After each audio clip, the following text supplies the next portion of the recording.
Hello, my name's Michael. I'm the Tea Geek, and I'm here with the guy who is usually my co-host, but is now the subject of my interview, Eric Scott.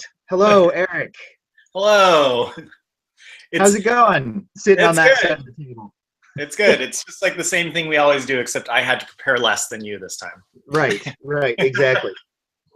The Hangouts on Air has changed its interface a little since the last time we did this, so that took a little bit of doing too. But welcome to Let's Talk Tea. Thanks. Good to be here.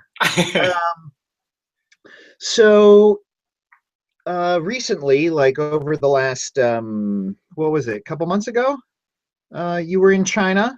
Yeah, it was yeah, I got back in late July. Late I was July. So there for about a month. it's been a couple of months, but you were Yeah, there for about a month and a half month and a half. Yep. in Hangzhou doing some tea research. Yeah, I was staying at the Tea Research Institute there, and so they were nice enough to provide me with some stayed in the dorms there and ate at the dining hall there and all that. So you were back to school. Yeah. Um, tell us about the subject of the study that you were working with, and the kinds of things in general that were being studied as well. Yeah, so I'm a grad student at Tufts University, and I joined Colin Orion's lab, and so one of the projects that he's working on is this big collaborative project through an NSF coupled human and environment, or what is it called? Coupled human and natural systems grant. And so it's this big collaborative project that includes biology, chemistry, economics, nutrition, anthropology, and climatology, and probably some others that I've forgotten. And so there's all these scientists working together to figure out the effects of climate change on the quality of tea.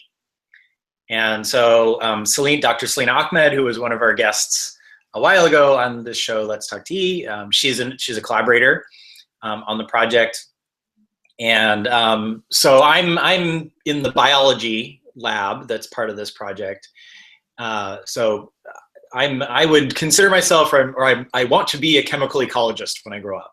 So chemical ecology is a field of biology that is about the interactions between organisms, their chemical interactions. And so, to give you an example with tea is, how does a tea plant respond? How does its chemistry change when it's attacked by an insect? That's a chemical ecology question. So, my piece of the project is the chemical ecology of the tea. So that's what I'm interested in. And so, how did you? What kinds of things did you actually, like task-wise, did you do when you were there in Hangzhou? And just Yeah. for anyone that's watching this and just isn't maybe as geeky as me, Hangzhou is the home of Dragonwell tea. Yeah. So if you've had Dragonwell or Longjing, which is the Chinese name for it, that's kind of the home of Dragonwell. Is Yeah. Hangzhou, where you were studying. Exactly. I went intending to do more things than I actually got done. I did a lot of learning, and I did a lot of. So one of the cool things there is they have this germplasm garden, which is a garden of tea plants, all sorts of different varieties of tea plants from all over China.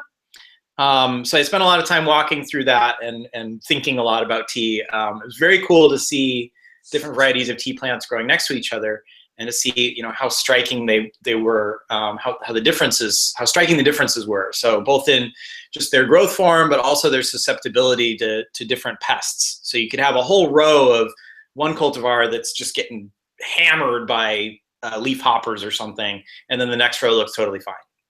And so that was really cool. I went there.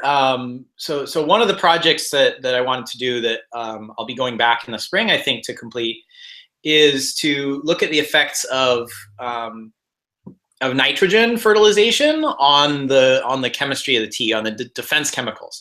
So defense chemicals, they're defense chemicals for the tea plant, but for us, they're flavor chemicals, right? They're the things that give the tea flavor.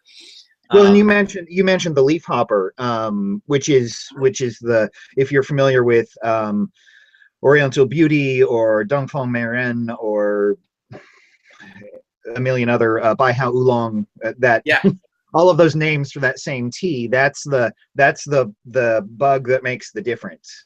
Yeah, and that leaf hopper is probably also important in Darjeeling tea aroma and some other Taiwanese teas that sort of take advantage of that. And so, there were leaf hoppers. There were a number of other pests there that I learned about. So one of the projects was this fertilizer project, and the idea behind it, or there's all these hypotheses about how plants should defend themselves. There's tons of them in this chemical ecology field, and it's kind of difficult to make sense of them sometimes. But one of these ideas is about the idea is that plants will, there's some trade-off between growth and other things that they can do, including producing defense chemicals, right? So they have some limited amount of energy, some limited amount of substances to use, and they can either grow or they can make defense chemicals. And so it's almost, not only is it chemistry and ecology, but it's also almost economics. Like, sure, yeah, and actually there's a lot of plant stuff that borrows from economic theory. There's this whole thing called the leaf economic spectrum that's borrows from economic theory, because it is a lot of, plants have they get sugar, they make their own sugars through photosynthesis. They make this source of carbon, and then they have to budget it somehow, right? They have to spend it on growing or defending themselves or storing it for later, right? So it is a lot about economics. And so if you fertilize a plant with nitrogen, which is another nutrient they require, if a plant is really, really low in nitrogen, it's just going to be terrible at growing. Photosynthesis is not going to be working very well, because you do need a little bit of nitrogen for photosynthesis, and you need nitrogen for growth too. All your proteins that you're making are made out of nitrogen. If you fertilize it a little bit, give it a little bit of nitrogen, photosynthesis kicks in, because photosynthesis just needs a little bit of nitrogen to work. But the plant is still not going to be able to grow very fast because it's still deficient in nitrogen. So at that point, there's a gap. There's carbon being produced from photosynthesis, there's sugars being made, but the plant isn't able to spend those on growth because it's missing the other ingredient, it's missing nitrogen. And then if you fertilize it a lot, then it has enough nitrogen to grow really fast, and it has enough photosynthesis going on. So the hypothesis is that in that middle region, you'll have this extra sugar laying around, and that perhaps plants will use it to make defense chemicals. So this is true that they can't yet grow. Since they don't have enough to grow, they might as well spend that on something that benefits them. Right, exactly. So this is one of the many hypotheses of how plants defend themselves. And that's one that I'd like to test in tea plants, because it's really relevant to tea, especially in Hangzhou, where they just fertilize. They dump fertilizers on teas, but perhaps actually the most, the tastiest tea, the one with the most of these secondary chemicals, these defense chemicals, might be the tea that's fertilized in an intermediate way, right? You get better yields if you fertilize it a lot, and you can still sell it because it's this famous tea, but actually maybe the best tasting tea is not the one that's fertilized the most. Right. Maybe. Yeah. So that's one of the projects that I'm interested in, and hopefully going to go back to China to work on. And the other one that I did when I was there was more about how insects are affecting the flavor of tea. And so when a chewing insect like a caterpillar bites a plant leaf, it starts this hormone cascade, and there's a major pathway that starts with jasmonic acid, or methyl jasmonate, which is originally, I think, identified from jasmine, which is why it gets that name. Right. And so I did a field experiment where it contributes to the floral aroma or flavor of tea too, doesn't it? yeah, it smells like jasmine. Yeah. Yeah, But right, right. but it's also a plant hormone. So Uh-huh. it triggers a response, and genes get turned on and off in response to that, and it helps them defend against insects. So I did an experiment where I sprayed some tea plants with methyl jasmonate, and it was actually interesting because there was like an elderly couple, Chinese couple, that was wandering through the field that I was doing this with, and I was there with a Chinese student. And they asked him in Chinese what he was doing, and I don't speak Chinese, but I heard him say "mo li hua," which is jasmine, right? And so he's explaining the chemical, and I was like, so I don't know, I'm not sure if he's like messing with them and saying that like, yeah, we're making jasmine tea, or if that's actually how you say methyl jasmonate in Chinese is the same as the word for jasmine, right? Because jasmine tea is mo li hua cha. Because methyl jasmonate has jasmine in it, right? In English, right? So maybe Chinese does the same thing. Yeah, it's very possible. But I kept hearing that, and I was like, is he just like messing with these people? I'm not sure. So, nice. Yeah, so I did that experiment, and then we after a day, after a week, sampled the tea leaves and dried them. And brought them back to Tufts, and the next thing I need to do is extract the catechins and caffeine from them and analyze that to see if there are differences induced by spraying it with this hormone. Gotcha. Interesting. Yeah.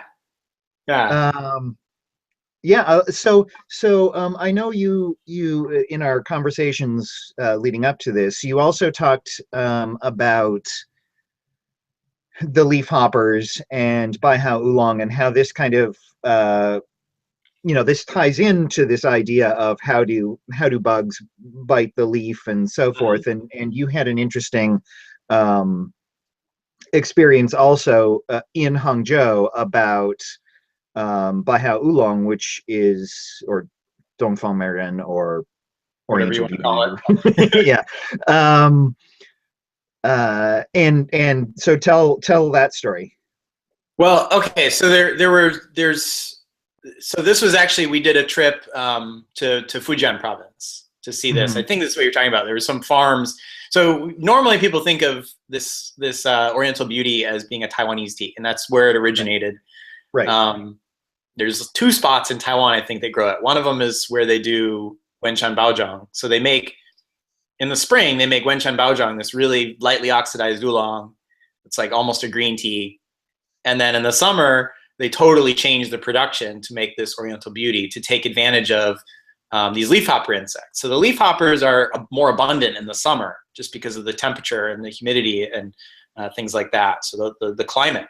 And so this is where this is really interesting to us in this project, is because climate it'll affect tea flavor directly. So for example, a lot of the work that this project has done has been in Yunnan province, and looking at the effects of the monsoons on tea quality.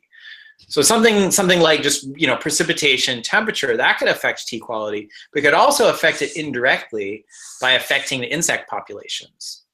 So maybe these leafhoppers like it when it's hotter, and if the world is getting hotter because of climate change, maybe you're going to get more of these leafhoppers, get these leafhoppers earlier, and how's that going to affect tea?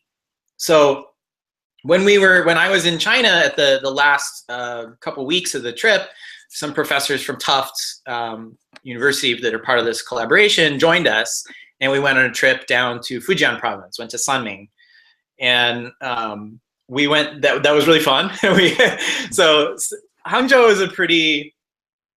It's not as international of a city as Shanghai, but it's still pretty like international. They're pretty used to seeing tourists, I think. But Sanming, they were not used to seeing tourists. we were total celebrities, and it was pretty cool.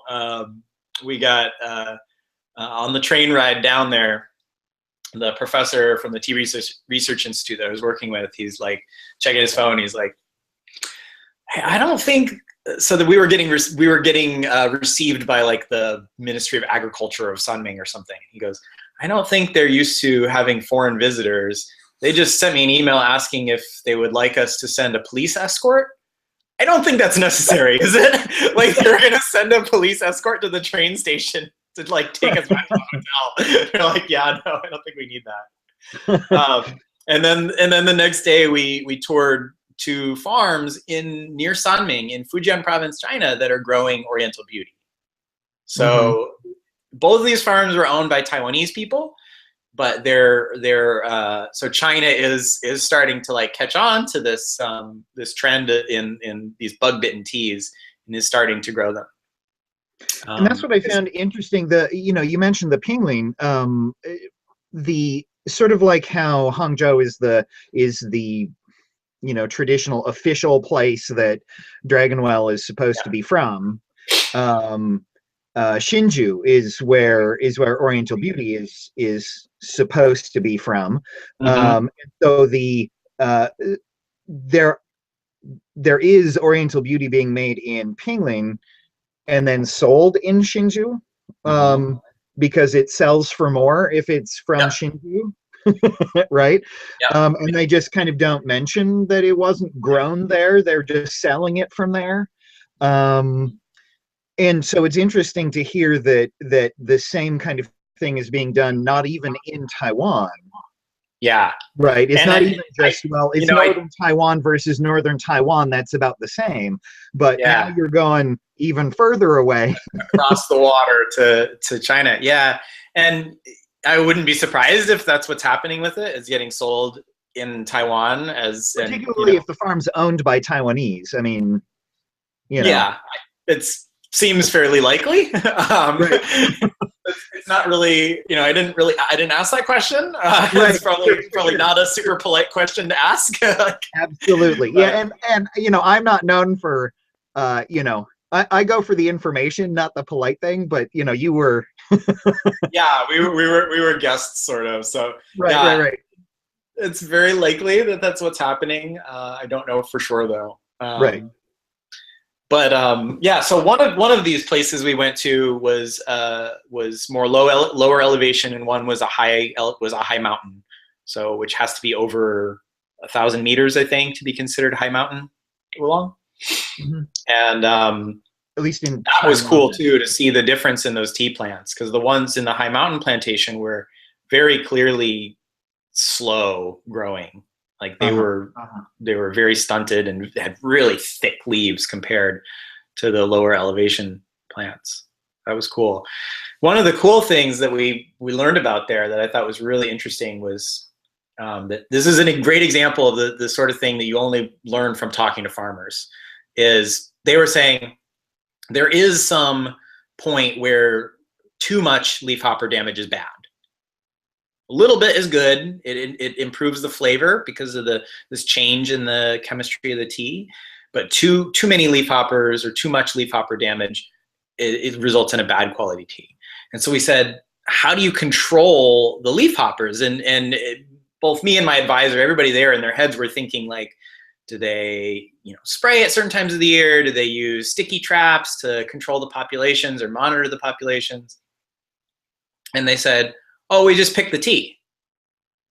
So they go, what? Well, the leafhoppers, they only eat the young tea leaves. So if once your crop is damaged the right amount, you pluck the leaves and it takes away their food source and their population shrinks, or they leave, find another farm. So they can actually just control the amount of damage by plucking the leaves. By picking the leaf when it's damaged the right amount. Right. So they just go, okay, it's done. There's enough damage for it to have that characteristic Oriental Beauty flavor, according to the tea maker, from experience can tell this, and then that's the day you pick.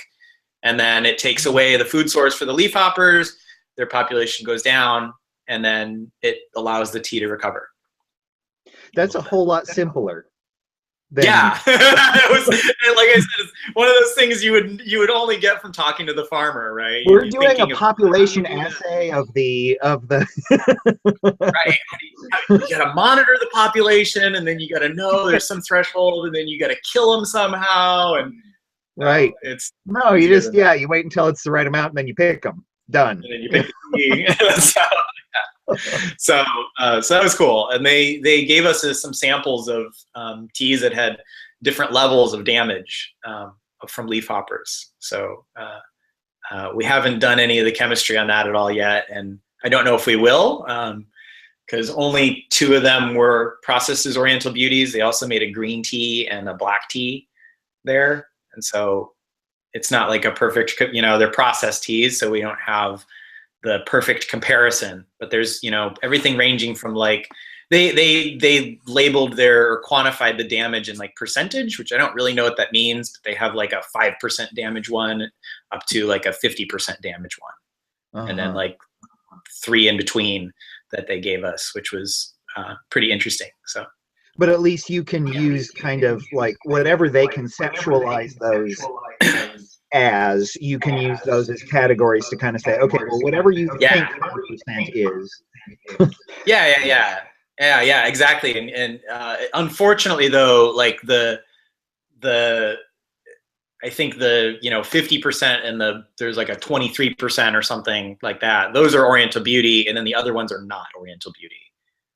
There's like a green tea and a black tea, or 2 black teas and a green tea. So it's not, it's not a perfect comparison, because you're not controlling for all the variables of processing. Right. In the future, eventually, I think it would be really cool to do something there with the environmental teas. So unprocessed, just what we do to sort of get close to what's in the actual fresh leaf is to just pluck the leaves and then microwave them to stop oxidation immediately, and then dry them. And so it'd be great to compare, to have that from different damage treatments. But the problem is people, even fewer people speak English in Sanming than they did in Hangzhou, and I don't speak Chinese, so I would have to have an interpreter to work there. If I did that, but well, and you might be able to find someone in Taiwan too, because it seemed like in Taiwan there were more English speakers. I think that's probably the case. So I don't know. I mean, right now I'm still, I'm just starting my 2nd year of grad school, so I'm still figuring out what my dissertation is going to look like, where it's going to take me, so I'm not sure. I think right now I'm sort of leaning more towards just staying in one place. But if I have some reason to do some sort of comparative project where I'm looking at different countries and different processing styles, I think it would be very easy to find tea people that are willing to host me in other countries, because tea people seem to be very friendly and nice. So for the most part. So we're getting near the sort of the half-hour mark here. What were some of the other what was some of the other research that was being done, maybe that you saw? You weren't involved in? So the Tea Research Institute in Hangzhou has, I think, 5 departments, maybe. So they have they have people working on processing. They have a department that works on, so the department that I was working with works on breeding and plant nutrition. And then they have people working on pests, tea pests, and they have like a sensory, they do have like a sensory division. So people that are learning to taste and judge tea. And there's maybe one other. One of the cool things that I saw there was, so one of the major pests of tea is a caterpillar, a geometrid caterpillar, I think it's just called like the tea looper caterpillar or something like that. So it looks like an inchworm. And they rear these at the Tea Research Institute because they rear a virus on the caterpillars as a biocontrol agent. So this is a virus that attacks this caterpillar that's a major tea pest. And so they can spray the virus on tea fields as a biocontrol agent instead of using pesticides. So that was pretty cool. I was very sort of pleasantly surprised at the level of concern that people there had about pesticides and overuse of fertilizers on tea. So that was sort of like promising, very promising to me, I thought. Right. You know, one of the other... At least in the U.S., you hear all of these concerns about, you know, Chinese agriculture and Chinese practices and, you know, toxins and pesticides and, you know, all that kind of stuff. And I think that concern, the sense I got from the small time I was there, that there is also that sense of concern in China. At least, you know, maybe not as much domestically, but at least people are aware that the market wants tea that's low in pesticides. Gotcha. And they do have people that work on, you know, measuring pesticide residues in tea. That was something that they do at the Tea Research Institute. So it's definitely something people are concerned about. And then also the other thing in Hangzhou, particularly, overuse of fertilizers is a big issue. The soil is really acidic there. Sometimes you know, tea likes acidic soil. It likes pH 4, pH 5, something like that.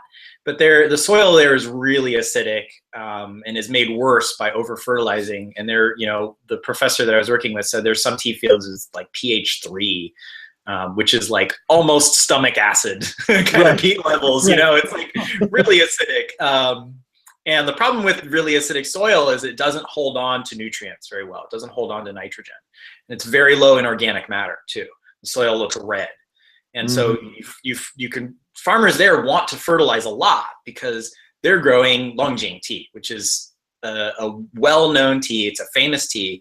They can get lots of money for it. And even though fertilizers cost money to apply, it's worth it, right? If they get any little boost in their yield, they're going to make up that money because it's Longjing. If it were some other tea, it maybe wouldn't be worth it. The amount of money that they get for an incremental increase in production more than pays for the fertilizer that produces it.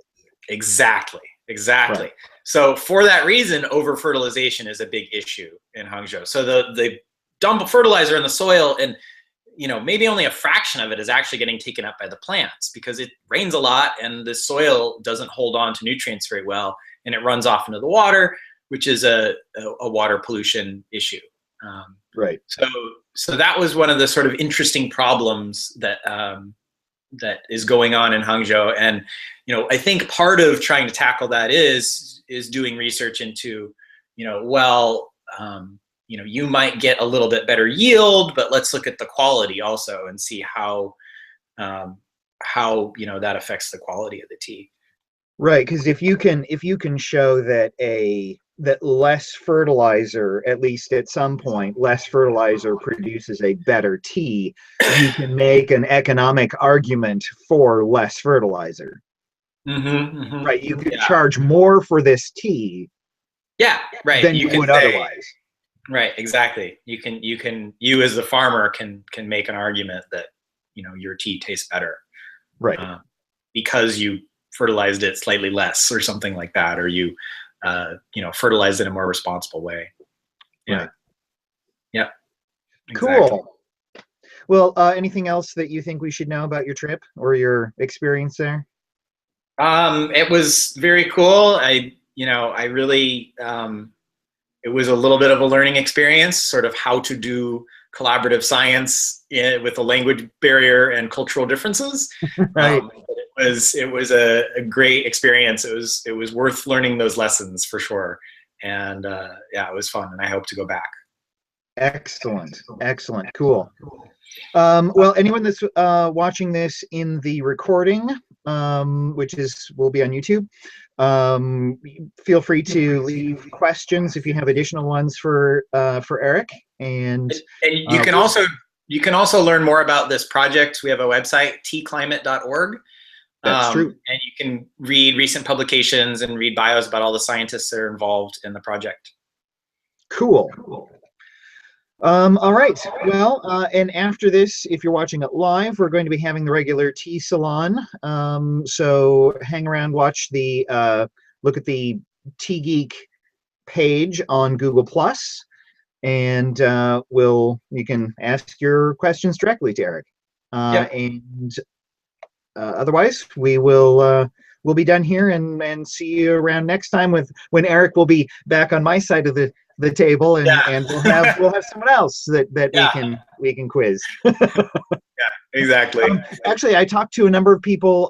This weekend is the Northwest Tea Festival here in Seattle. Right. And so I actually talked to a couple of people. I went yesterday and met some people that I might try and get to join us. So nothing to announce publicly yet, but there's some interesting contacts that I made yesterday. So very cool. All right. So until then, think tea, drink tea, and talk tea. Talk to you later. Bye. Bye-bye.